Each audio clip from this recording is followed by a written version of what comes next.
How families across Europe preserved meat for months without freezers and, rarely lost it to rot. If you care about how people actually survived before modern convenience, this is where history gets practical. What you're about to hear isn't folklore or romantic storytelling. These were systems refined over centuries of war, famine, winter, and, supply collapse. Before we begin, make sure you're subscribed to Warpaths of Europe, like the video, and leave a comment if you've ever tried any traditional preservation methods yourself. Now, let's get straight into it. Salting was the backbone of European meat storage and worked because it attacked bacteria at the cellular level. Across medieval and early modern Europe, salting meat was not optional. It was infrastructure. Pork, beef, mutton and even horse meat in times of war were packed in dry salt or submerged in heavy brine immediately after slaughter.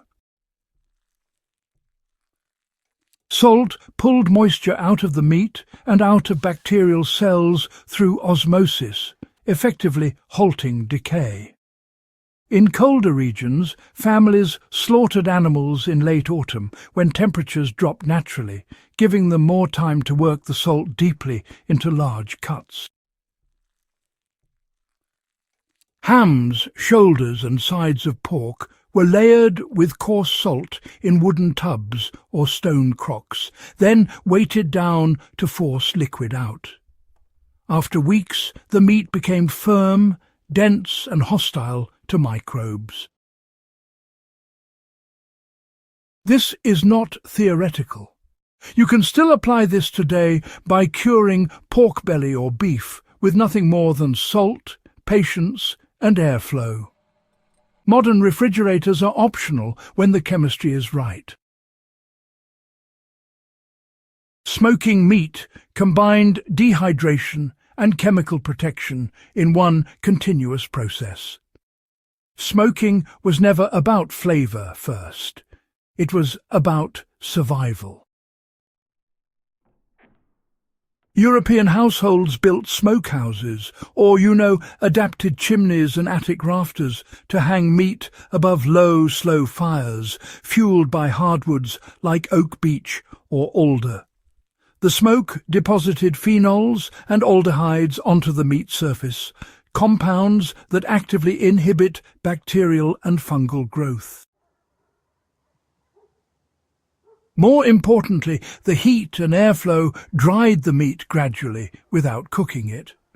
Sausages, slabs of bacon and whole hams could hang for months, sometimes even years, depending on climate. Alpine regions perfected cold smoking, while Northern Europe favoured longer exposure due to damp conditions. You can replicate this today with a simple offset smoker or even a controlled fire pit, provided temperatures stay low and airflow remains steady. Air drying turned meat into a stable food by removing the one thing rot depends on. In Mediterranean and continental Europe, families relied heavily on air drying. Thin cuts of beef or pork were salted lightly and hung in well-ventilated spaces where dry winds did the work. This produced foods like biltong-style strips, early jerky and cured sausages. The key was controlling humidity. Too wet and, mould took over. Too dry, and the exterior hardened before the inside dried, trapping moisture. Homes were designed with this in mind. Pantries faced prevailing winds, and attics stayed dry year-round.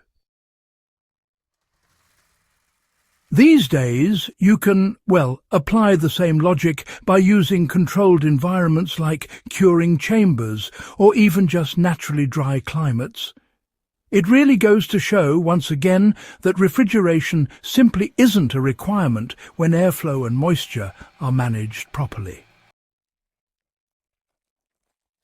You know, fermentation allowed meat to preserve itself through controlled bacterial dominance. Fermented sausages, in particular, were honestly one of Europe's most sophisticated preservation tools.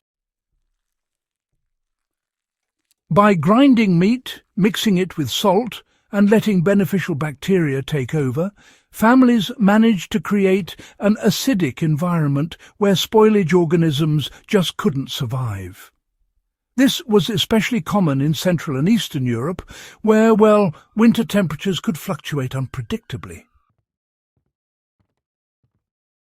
The process depended on time, temperature, and salt concentration. Once fermented, the sausages were dried and often lightly smoked. This combination created shelf-stable protein that armies carried and households relied on year-round.